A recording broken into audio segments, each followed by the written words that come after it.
por lo menos 3 al 4. Ok, voy compartiendo mi pantalla y vamos revisando. Cuando hablamos de antagonistas muscarínicos, mecanismo de acción, rápidamente. Bloqueo. Es un antagonismo competitivo, selectivo, Competitivo. reversible de receptores muscarínicos. Muscarínicos. Bien, ¿quién tiene por excelencia receptores muscarínicos? Ay, hizo calor. El intestino delgado. El intestino siempre tiene su tonito muscarínico, ¿verdad? Eso le aumenta siempre su peristaltismo. Bien, luego habíamos visto un poquito la clasificación que yo les dije al final. Vamos a volver.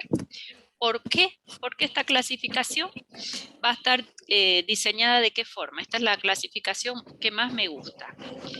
Fármacos naturales. Hay un micrófono con mucho ruido. Fármacos naturales. Dentro de los fármacos naturales, droga tipo siempre de antimuscarínicos es atropina, ¿ya? Atropina en ampolla, atropina en colirio, en gotas oftálmicas, atraviesa barrera hematoencefálica, excelente liposolubilidad, ya la hemos mencionado a ella en la intoxicación por órganos fosforados, que son agonistas muscarínicos, ¿cierto? O sea que mi droga estrella aquí es atropina. Y después de ese fármaco natural, en farmacología sobre esa base natural van haciendo modificaciones, van poniendo radicales, metilbromuro, por ejemplo, entonces le doy carga eléctrica al fármaco y al darle carga eléctrica, eso hace que ya no atraviese barrera hematoencefálica, ¿de acuerdo? Entonces, a partir de ahí están las semisintéticas. Cuando hablamos de las semisintéticas, esta clasificación está dirigida a su uso terapéutico. Todos son antagonistas muscarínicos, sí, pero de acuerdo a qué lo vamos a usar es que esta clasificación fue diseñada. Por ejemplo, los broncodilatadores, y tenemos su clasificación. Otros son exclusivamente para uso oftalmológico. Este grupo son los antiespasmódicos por excelencia. Este grupo inhibe secreción de ácido clorhídrico, ya vamos a hablar de ello muy escasamente, ya no los usamos. Flavoxato, un antiespasmódico de vía urinaria fantástico, y los que usamos en Parkinson, ¿de acuerdo? Entonces nuestra clasificación, si bien son todos antagonistas muscarínicos, los naturales, que es la atropina y también la escopolamina, que enseguida hablaremos de ella, y luego, de acuerdo a qué sistema tienen mayor prioridad para su funcionamiento. No significa que si yo uso este fármaco no va a tener un efecto en bronquio, no. Pero la clasificación está como diseñada ya para los diversos órganos, ¿ya? Vamos a hacer nuestro repasito muy rápido de lo que veníamos viendo de sus efectos farmacológicos. Ya que me cuesta con esto. De sus efectos farmacológicos, para luego hablar de acá, para luego hablar en cada caso de las presentaciones. Un repasito muy rápido. ¿Qué hacía un agonista muscarínico a nivel cardíaco? Para ver qué hace el antagonista. ¿Qué hacía acetilcolina generalmente en receptor muscarínico? Generalmente Inhibió las 4 propiedades del corazón, doctor. A ver, esperen mi pregunta. Yo les he dicho, ¿qué hace normalmente acetilcolina en receptor muscarínico? ¿Cuál es la respuesta? lo estimula, doctora. Estimula, excepto en Son que lo inhibe, doctora. corazón, que hay una inhibición. Y si yo le bloqueo el receptor, en lugar de inhibición, ¿qué voy a tener? Estimulación. ¿Qué significa estimular corazón? Que va a aumentar las 4 propiedades del corazón. A ver, en orden, las propiedades cardíacas. El automatismo, Automatismo. excitabilidad. Inducción, Se contracción. conduce, se excita y se contrae. Listo. ¿Y para qué usaríamos? ¿Para qué usaríamos si lo que voy a hacer es aumentar las 4 propiedades cardíacas? Estoy hablando más que todo atropina y en ampolla. Una bradicardia, cualquier bradicardia no, una bradicardia extrema. ¿Ya? Una bradicardia extrema. Porque tengan en cuenta que yo lo voy a usar en ampolla, la atropina. Esa es una indicación de atropina a nivel cardíaco, una bradicardia extrema. Si yo voy a usar en ampolla, que viene 1 miligramo por ml, vamos colocando una ampolla, esperamos 5 a 7 minutos, vamos valorando a ver si vuelvo a colocar otra ampolla. Más o menos así es su utilización en atropina. Entonces es de un fármaco de momento. No me va a solucionar nada, no es un antiarrítmico que esté en una clasificación de antiarrítmico, simplemente me va a aumentar frecuencia cardíaca. El fármaco actúa, estoy usando una ampolla, entonces va a ser únicamente para casos extremos, ¿de acuerdo? Contraindicación. Vamos. En taquicardia. Una taquicardia. Taquiarritmia. Efectos adversos vamos a ir viendo en cada caso. Muy bien. En músculo liso vascular, normalmente, ¿qué hacía la acetilcolina? Vamos repasando desde el comienzo. Músculo liso vascular, ¿qué hacía acetilcolina? Estimulaba el endotelio para liberar óxido nítrico y provocar vasodilatación. Eso siempre y cuando hayamos tenido un endotelio saludable. Estimulación, vasoconstricción, reflejamente vasodilatación. Perfecto. Y si yo directamente bloqueo el receptor muscarínico en el vaso, en lugar de estimulación, ¿qué hay? Una inhibición, doctora. Inhibición. ¿Y qué es inhibición en vaso? La Vasodilatación. ¿Y qué vasodilatación? Disminución de la resistencia periférica del vaso. ¿Y quién disminuye? La presión arterial. Perfecto. ¿Lo usarían como antihipertensivo? Él disminuye presión arterial. Sí, no, ¿por qué? No es el ideal por las reacciones adversas que presenta, doctora. Ok, no va a ser un fármaco nunca de elección. Si yo tengo un hipertenso y digo, a ver, ¿qué abanico de fármacos tengo para la hipertensión? ¿Con quién empiezo y con quién sigo? Este fármaco no se lo va a tomar en cuenta. ¿Por qué? Porque va a tener muchos efectos adversos y hay otros antihipertensivos de mejor elección. ¿De acuerdo? Bien, entonces esta disminución de presión arterial va acompañada, ¿saben de qué? De un enrojecimiento, de calor y de rubor. ¿Por qué? A ver, ayúdenme, ¿por qué? Acuérdense que se presenta, doctora. por la Vasodilatación. además de la vasodilatación, ¿quién le ayuda? ¿Qué va a pasar con las glándulas sudorípadas? Que las vamos a ver más adelante. Me estoy adelantando porque se suman los dos efectos. ¿Qué va a pasar con el antimuscarínico con glándulas sudorípadas? Va a haber una disminución de salida de sudor y de lágrimas, doctora. Ya, vamos con el sudor. Disminuye la sudoración. Y si disminuye la sudoración, ¿qué pasa con la temperatura? Aumenta la temperatura. Aumenta la temperatura. Ok. Entonces, fíjense ustedes qué es lo que va a pasar acá. Hay vasodilatación, enrojecimiento. Y si a eso le aumenta el bloqueo de la sudoración, la temperatura sube. ¿Qué siente este paciente cuando se le coloca su atropina o su escopolamina endovenosa o cualquier antiespasmódico antagonista muscarínico? ¿A quién le han colocado un Viadil alguna vez? ¿O alguien ha colocado y ha escuchado a su paciente? Siente calor, doctora. ¿Se siente calor? A ver, Danitza, dime todo lo que sentiste. Era un dolor tipo cólico, ¿verdad? ¿Por eso te colocaron? No, doctora, estoy diciendo lo que usted dijo en la anterior clase. No me colocaron. Ok, ya. ¿Y alguien que lo recibió? Nadie, ya. El paciente lo recibe y siente un fuego que le va quemando y se fatiga cardíaca, porque le da taquicardia. O sea que es una taquicardia con una vasodilatación.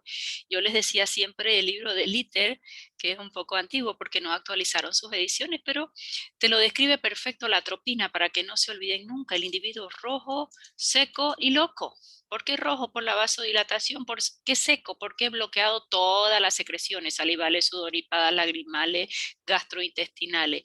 Y loco, atropina, atraviesa barrera hematoencefálica y va a ser estimulante. Cuando en el sistema nervioso central hay una estimulación permanente, ya sobreviene una depresión. ¿Okay? Bueno, entonces usos como antihipertensivo descartado por efectos adversos. A nivel de músculo liso bronquial, ¿qué hace acetilcolina? Acetilcolina, no estos fármacos. Broncoespasmo. Estimulación. La estimulación lleva a un broncoespasmo. Y si tú le bloqueas el receptor, ¿qué voy a tener? Broncoespasmo. Mejor imposible. Tengo un paciente asmático, ¿va a ser de primera elección? No, doctora. No, estoy avanzado, ¿no? ¿Por qué no va a ser de primera elección? Porque en una reacción asmática hay otras hormonas actuando en ese mismo instante, como la histamina. Ya, porque la causa de la crisis asmática es diferente a la estimulación del parasimpático, que interviene agentes tipo antígeno, y eso hace que se degranule el mastocito cuando encuentra su anticuerpo, ¿no? Polvo, polen, cambios de temperatura, etcétera, ¿no? Entonces, la causa de la broncoespasmo en la crisis asmática no es por estimulación del parasimpático. ¿En qué caso sí es por estimulación de parasimpático y viene a ser un broncodilatador de primerísima elección? En EPOC. EPOC. Listo. ¿Puedo usar en asma? Sí, pero nunca solo, ni en la crisis asmática. En asma es coadyuvante. Cuando se lo coadyuvante, ¿a quién? ¿Quién es el de elección en asma? Salbutamol en asma, doctor. Sí, señor. Coadyuvante a los agonistas beta 2, vamos a poner. Salbutamol. A los agonistas beta 2 mayor a beta 1. Nunca solo. ¿Ok? Bien. Hasta ahí ya habíamos avanzado, ¿no? Ya me salí. Lo que quería era borrar, ya lo borré. Perfecto. Ahora la indicación de oro de este grupo de fármacos. ¿Cuál es la indicación de oro de este grupo de fármacos?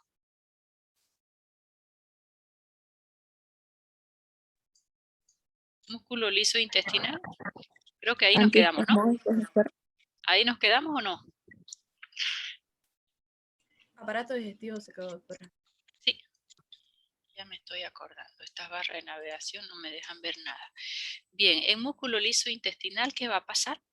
¿Qué hace acetilcolina normalmente en músculo liso intestinal? La estimula. Perfecto. Y ese es el tono normal. Siempre, si no entramos en un hilo paralítico, siempre tiene un tonito agonista del parasimpático. Si yo le bloqueo el receptor, ¿qué voy a tener? ¿Estimulación o inhibición? Inhibición. Inhibitorios de primerísima elección. Una inhibición disminuye el peristaltismo y disminuye secreciones. Peristaltismo y disminuyen secreciones. ¿Qué secreciones disminuyen?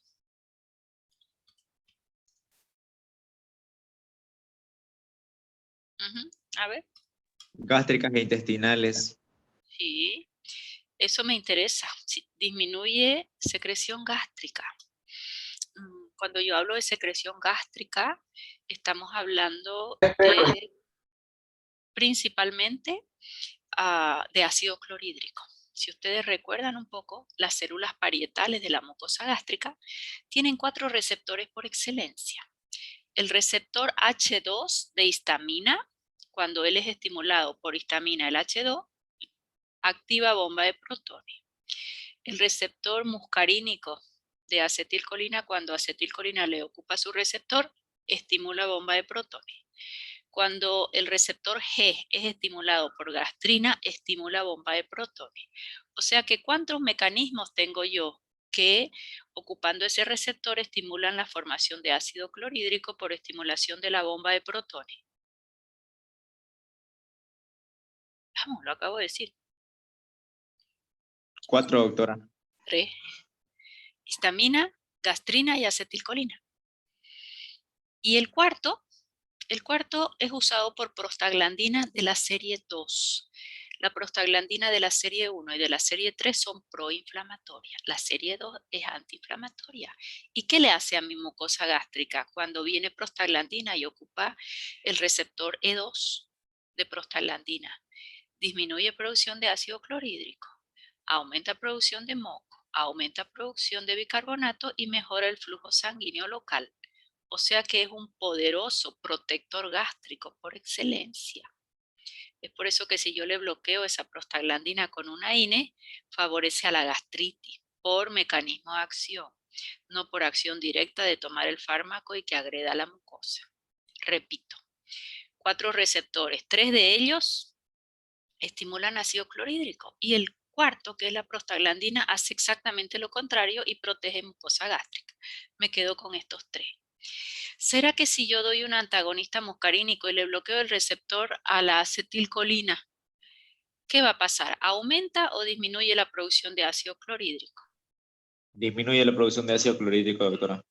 Disminuye la producción de ácido clorhídrico en alto porcentaje. ¿Qué te parece? Todavía tienes el receptor G de gastrina y el H2 de histamina. ¿Qué les parece? A ver. En bajo porcentaje, doctora. ¿Por qué? Porque aún tengo 2 receptores de los 3. Cuando se bloquea el muscarínico, aumenta la histamina y usa más receptores. Aumenta gastrina automáticamente. Y esos fármacos son los antimuscarínicos, que lo vamos a ver en la clasificación, telencepina y pirenzepina. Fueron los primeros antiulcerosos que se utilizaron.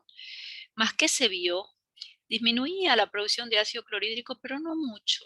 ¿Por qué? Porque quedaban otros receptores que se activaban más de lo usual. Entonces no fue fantástico, pero sí podemos decir que históricamente fueron los primeros antiulcerosos que se usaron. Hoy en desuso, telencepina y pirenzepina, ¿de acuerdo? Eso lo vamos a ver enseguida en la clasificación. Y luego, en los antiulcerosos, después de bloquear ese receptor muscarínico, ¿qué otras alternativas conocen ustedes? Recordando esa célula parietal que recién les hablé, con sus 4 receptores.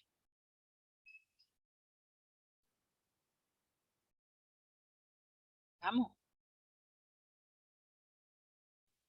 ¿Quién va a bloquear el receptor H2 de histamina? Un antihistamínico, doctora. ¿Cómo quién? No me digas clorfeniramina porque te mato. Clorfeniramina es un antialérgico H1 y estos son H2. Ranitidina, ya la vamos a estudiar. Fíjense ustedes que ranitidina bloquea el receptor H2, queda libre el receptor de acetilcolina y queda libre el de gastrina. Y es muy superior a telencepina y pirenzepina, la ranitidina, que todavía la usamos. Ranitidina disminuye la producción de ácido clorhídrico un 50 a un 70%, o sea que muchísimo mejor que telencepina y pirenzepina. ¿Y qué conocen más nuevo todavía para gastritis? Omeprazol. ¿Y el omeprazol qué hace? ¿En qué receptor actúa? ¿En el de la histamina, en el muscarínico o en el de gastrina? De la histamina igual. Gastrina. Ninguno de los 3. Cuando los 3 se activan, aquí abajo hay una bomba de protones. Y los 3 la la bomba de activan. protones. Ajá. Entonces no le interesa arriba ni el receptor muscarínico, ni el de la ranitidina, ni el de la gastrina. Independientemente de que ellos estén aumentados o disminuidos, él bloquea a la bomba. ¿Y saben qué? Bloquea a la ATPasa protón-potasio, que es una enzima, y esa es una unión irreversible. Se muere la enzima ATPasa.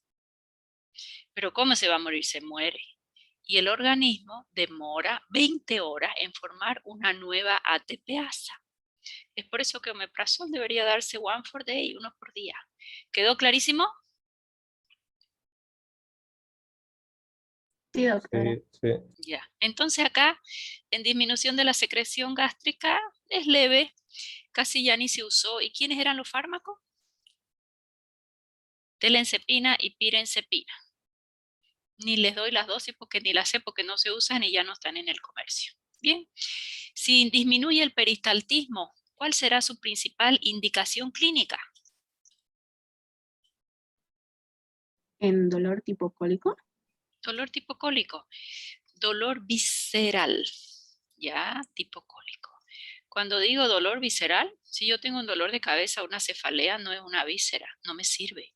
En un dolor no visceral, yo voy a usar un AINE, analgésico antiinflamatorio no esteroideo, ibuprofeno, diclofenaco. O, no diré vamos por parte. Dolor no cólico, dolores musculares, articulares, dentarios. Dolor no visceral. Estos fármacos son primera línea en dolor visceral. Cuando yo digo dolor visceral, dolor tipo cólico, a ver, díganme, ¿cólico de dónde? Vamos. ¿Renal? Antes del renal, intestinal es primera línea. Cólico biliar. Cólico biliar, perfecto. Y el renal entra. Renal es una víscera. Sin embargo, es coadyuvante en el dolor renal porque ahí se prefiere un AINE. El AINE, no cualquier AINE, sino uno que tiene ligera relajación de músculo liso. O sea que en el cólico renal sí voy a usar un antimuscarínico y sí lo puedo combinar. El único caso que yo lo puedo combinar con una AINE. AINE son los analgésicos, antiinflamatorios, antipiréticos, antiagregantes, no esteroideos. No esteroideo significa que no son corticoides y es el grupo de paracetamol, aspirina, diclofenaco. Ellos no relajan músculo liso, pero dentro de ellos hay dos que sí se pueden usar, que tienen como mecanismo de acción extra relajar músculo liso. ¿De quién estoy hablando? Dipirona. ¿Cuál es el otro nombre de la dipirona? Metamisol. Metamisol. ¿Y qué nombre comercial conocen con tanta frecuencia? Dioxadol. El más usual, más no es el único. ¿De acuerdo? O sea que en un dolor visceral tipo cólico, sea de intestino, sea biliar, sea renal, cualquier víscera. Bien, en el caso del renal, hay dentro de los AINES una probable combinación que es para dolor no visceral, que liberan óxido nítrico y son relajantes de músculo liso. Dipironometamisol y clonicinato de lisina también, que entra en la clasificación de AINE. Pero se ha visto que además del clásico mecanismo de acción de AINES, que es inhibir ciclooxigenasa, también es relajante de músculo liso. O sea que ellos dos AINES los vamos a ver en fórmulas coadyuvantes a los antimuscarínicos. ¿Ok? Bien, si este paciente está con su cólico, algo importante. Si viene con dolor tipo cólico, ¿directamente le administras el antimuscarínico o qué es necesario hacer previo? Tiene a grito de dolor, un dolor tipo cólico que está doblado en 20 el paciente. ¿Le administras directamente el antimuscarínico o qué es lo recomendable hacer siempre? Hacer como un examen físico. Ya, lo más Pero importante. una dilución, doctor. Exacto, lo más importante. Yo tengo que hacer las maniobras para ver cuál es la causa, si es una apendicitis o si probablemente el paciente te dice que siempre ha tenido barro biliar y cálculos biliares y su comida fue abundante en comida grasa, eso hace que vesícula se mueva mucho, entonces sería un cólico biliar. Pero antes de administrar hay que hacer una buena maniobra, una buena mano del cirujano para descartar una apendicitis, por ejemplo. Porque ¿qué va a pasar?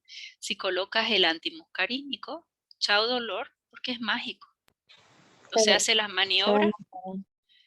Exacto, muchas veces esto lo van a ver en la emergencia con frecuencia. Este paciente que venía con dolor tipo cólico, va a la farmacia, te dan el Viadil o el Sertal rápidamente o lo pides porque lo conoce y va tomando a horario y de pronto llegó un momento en que ya es insostenible y ya viene con peritonitis. En los niños es muy frecuente. Antes de dar un antimuscarínico, la mano del cirujano, mágica, para hacer el diagnóstico. Si te queda duda, ecografía, hay que hacer un hemograma para ver los leucocitos. Entonces, siempre antes de un antimuscarínico, tu diagnóstico presuntivo. Importantísimo. Esto parece una apendicitis y se corrobora. Colocas tu antimuscarínico, pero ya tienes el diagnóstico. Tu paciente va a entrar a quirófano en 3 horas. Antes no hay un quirófano libre. Le colocas el antimuscarínico, pero ya tienes tu diagnóstico. Muy fácilmente se enmascara el diagnóstico. Siempre preguntar al paciente qué venía tomando, eso es fundamental. Y a veces por miedo al que el médico lo rete, te llevan 3, 4, 5 días tomando y ese abdomen es plano, un abdomen en tabla, un abdomen agudo. ¿Está clarinísimo? Por eso, cuando hay este dolores tipo cólico, nunca recetas por teléfono. No, necesita la mano de un cirujano para descartar un proceso apendicular, para descartar unos cálculos biliares, para descartar una torsión de intestino, una obstrucción intestinal, ver la expulsión de gases, escuchar ruidos hidroaéreos. Nunca, nunca, nunca la receta de un dolor tipo cólico va por teléfono. Acostúmbrense. Primero, la mano mágica de un cirujano para ver el diagnóstico y la causa. Después llega tarde ese paciente, a veces ya con un abdomen en tabla, ¿ya? Bien, entonces ya tenemos nuestra indicación clara. Se está colocando este fármaco y qué reacciones adversas espero yo en este paciente. Díganme 10 reacciones adversas. Vamos a usar un antiespasmódico que no atraviese barrera hematoencefálica. Sistema nervioso central no vamos a tener efecto adverso. Es la diferencia entre atropina y los antiespasmódicos. Que atropina sí es antiespasmódico, más el uso que le vamos a dar es otro. Díganme 10 RAM, rapidito. Taquicardia, estreñimiento, visión borrosa, Señor. boca seca. Ok, calor. Así les voy a preguntar en el examen, por eso yo me detengo en hacerlo. Y no lo van a encontrar tan rápidamente en su libro, porque yo les voy a decir, estoy usando para dolor tipo cólico. ¿Qué RAM voy a esperar? Sí, porque ya veo que les tengo que tomar por plataforma el examen, ¿no? Boca seca, calor. ¿Qué va a pasar con la presión arterial? Vamos, más rápido. Va a aumentar. Ay, morí. ¿Quién me dijo que va a aumentar? Yo. A ver, quiero que me recuerdes. ¿Qué hace acetilcolina en el músculo liso del vaso? ¿Y qué hace si le bloqueas? Razonamiento puro quiero. Acostúmbrense, yo sé que es más trabajo mental, no me importa. Yo me detengo lo necesario, con tal de hacerlos pensar. Vamos, vamos, ayúdame. ¿Qué hacía acetilcolina en músculo liso del vaso generalmente?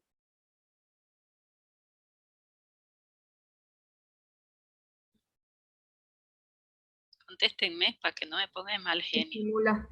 Ya, estimula. Ok, pero se liberaba óxido nítrico y había vasodilatación. Y si tú le bloqueas el receptor en lugar de estimulación, ¿qué iba a haber? Inhibición. ¿Y qué hay?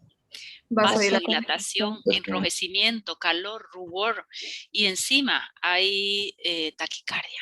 Eso es lo que va a sentir el paciente. Toda vez que van a administrar un antimuscarínico, ¿cuál es la recomendación de oro? Intravenoso, lento y diluido. Incluso se puede usar un microgotero con 100 ml y que pasen 20 minutos. Importantísimo, ya el paciente que lo recibe siente que le estás quemando y va a decir que si va a haber enrojecimiento y va a decir todo el mundo alergia, alergia, sáquenle el fármaco. No, no es alergia. El enrojecimiento ese viene principalmente cuando fue infusión, administración muy rápida y sin diluir. ¿Ya? Este grupo de fármacos, conocen ustedes Sertal, conocen Viadil, son los más usados de nombres comerciales en nuestro medio, más si es el compuesto que va asociado, ahorita lo vamos a mirar, ¿de acuerdo? Entonces, recomendación de oro, nunca das un antimuscarínico sin valorar tu paciente, tus manos son de oro para valorar un abdomen agudo. Número 2, si lo indicaste, diluido y lento, y el paciente tiene que quedarse acostado. Le colocas y se le pasa el dolor y se quiere ir ya. No, a mí no me gustan los hospitales, ya se me pasó. Y se levanta rápido y se quiere ir, muchos se escapan, ¿no? Son escapistas algunos pacientes, principalmente los de cólico biliar, que saben que tienen cálculo y que se tienen que operar. Si no me voy, me operan, te das vuelta y no está tu paciente y se levantan rápido.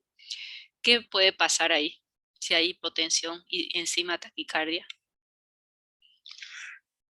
Lipotimia y caen desmayados. O sea que se tienen que incorporar de a poco, sentados, por la hipotensión con una taquicardia. ¿Tá?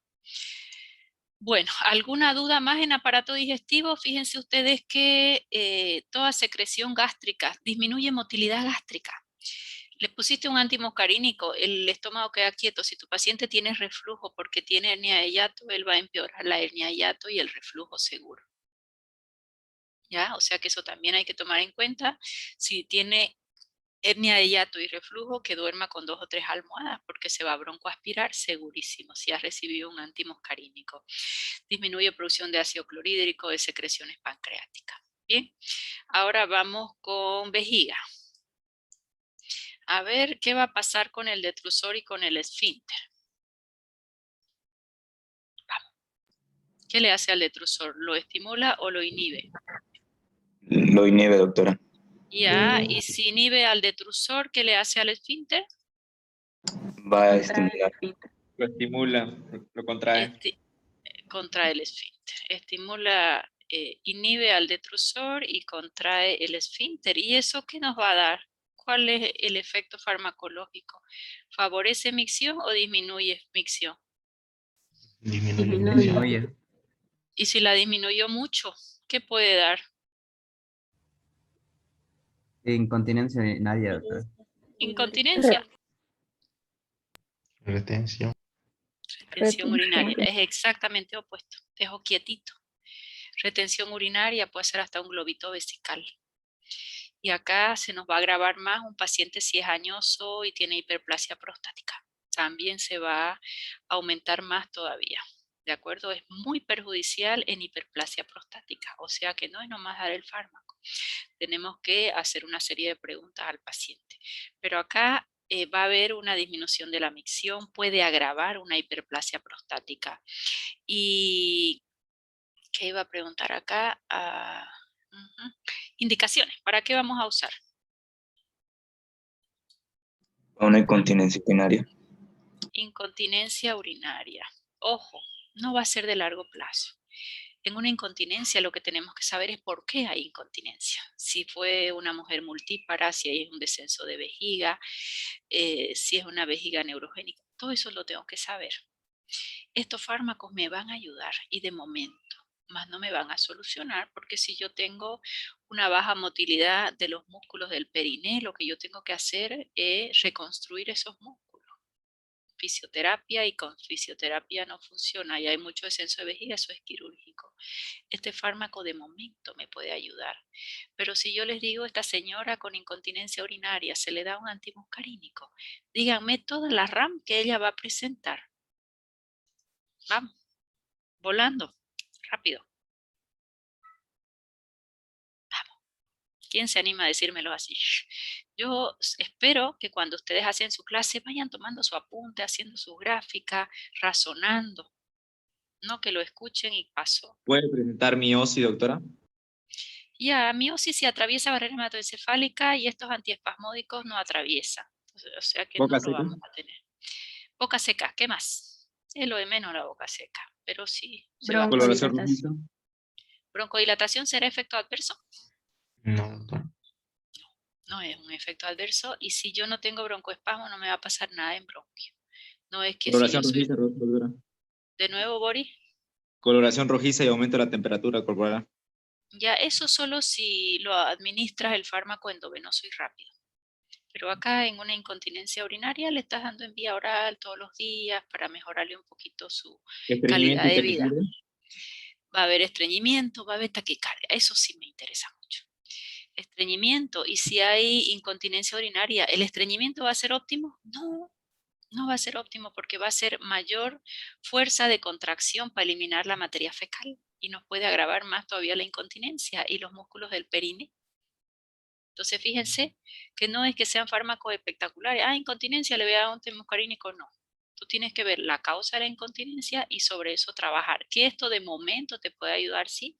Más su perfil de reacciones adversas va a ser muy alto. Taquicardia, estreñimiento, la boca seca, hipertermia puede haber, pero es muy baja. Porque eso se da más administrado endovenoso rápido y casi que sin diluir. ¿Quedó clarísimo? ¿Fácil o difícil medicar a un paciente? ¿Qué opinamos? Mientras más estudian, es más difícil medicar a un paciente, porque piensas mucho en los efectos adversos y es lo que yo quiero que ustedes hagan. Siempre tienen que tener por delante, al ladito del efecto adverso, que se llama, al ladito del efecto farmacológico, los efectos adversos. A nivel de ojo, ¿qué es lo que van a hacer? Antes estimulábamos al músculo liso del esfínter del iris, ahora lo vamos a inhibir. Lo relajamos y hay midriasis. Esa midriasis, ¿para qué puede servir? Esa midriasis va a servir para que el oftalmólogo haga un fondo de ojo. Esa midriasis hace que el músculo liso, como está agarrando al cristalino y se relajó, que el paciente no tenga buena visión y hay dificultad en la acomodación. O sea que ese va a ser un efecto adverso de estas gotitas antimuscarínicas que va a usar el oftalmólogo para hacerte un fondo de ojo. cuando el oftalmólogo te hace el fondo de ojo, te dice, venga acompañado porque unas 2 o 3 horas usted no va a mirar bien y se puede caer. ¿Por qué? Porque así como hizo la midria, así disminuyó la acomodación. ¿De acuerdo?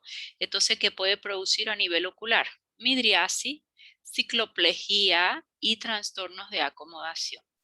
Solo lo va a usar el oftalmólogo. Nadie le da un antimuscarínico al paciente en colirio para usar en casa. ¿De acuerdo? ¿Cuáles son los 2 colirios que más usamos? Ciclopentolato y tropicamida. Ellos vienen al 1%. Solo de uso oftalmológico. ¿El efecto es reversible? Sí. ¿Y qué va a pasar si has hecho una dilatación de pupila y relajación del esfínter del iris y relajación de la masa ciliar? Disminuye la, que se llama el humor acuoso, cuando pasa de atrás para adelante, disminuye que se llama el flujo del humor acuoso y aumenta la presión intraocular. El drenaje, disminuye el drenaje del humor acuoso y puede elevar la presión arterial, ¿ya? La presión intraocular, perdón, y puede hacer un glaucoma. O si el paciente ya tiene glaucoma, agravarlo. O sea que antes de hacer un fondo de ojo hay que medir la presión intraocular.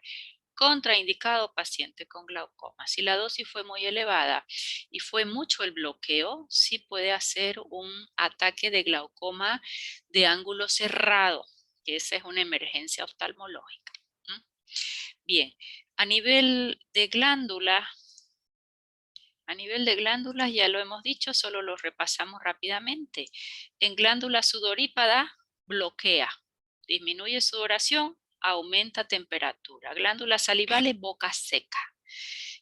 Cuando hay la boca seca es un fenómeno muy marcado en fármacos de uso endovenoso. Estoy hablando de atropina, estoy hablando de butilescopolamina, de pargeberina, de propinoxato. Lagrimales también. En sistema nervioso central, ¿qué es lo que yo tengo que ver? Si el fármaco atraviesa o no barrera hematoencefálica. Si no atraviesa, efectos centrales no hay. Por eso es que en la clasificación del natural, que es atropina, y que sí atraviesa, empezó a ponerse radicales a su molécula, que mantenga el mismo mecanismo de acción, pero que farmacocinética no llegue al sistema nervioso central. Por eso es que los subclasifica. Todos ellos, ni uno llega al sistema nervioso central, excepto los naturales. Si yo sé que voy a bloquear receptor muscarínico, ¿qué es lo que hacen estos fármacos? A dosis habituales, generalmente no hay gran efecto, pero si yo voy aumentando la dosis, es un estimulante del sistema nervioso central. El paciente se queda más irritable, con un poco de delirio, pero si aumento mucho la dosis, es como que el sistema nervioso central no puede permanecer en esa estimulación permanente y sobreviene una depresión. O sea que a dosis usual no tengo gran efecto, voy aumentando dosis, es más estimulante, el paciente está irritable, hay un poco de desasosiego, desorientación, puede haber delirio, más que todo administrado endovenoso rápido. Mucha estimulación, sobreviene una depresión, ¿ya? Aquí voy a hablar de un efecto muy importante a nivel de los núcleos vestibulares, principalmente relacionado a escopolamina. Queda menos de un minuto, 5 minutos de descanso y volvemos, ¿ya? Principalmente escopolamina. ¿Qué es lo que hace escopolamina? Es una depresora en núcleos vestibulares y eso le confiere ser un antiemético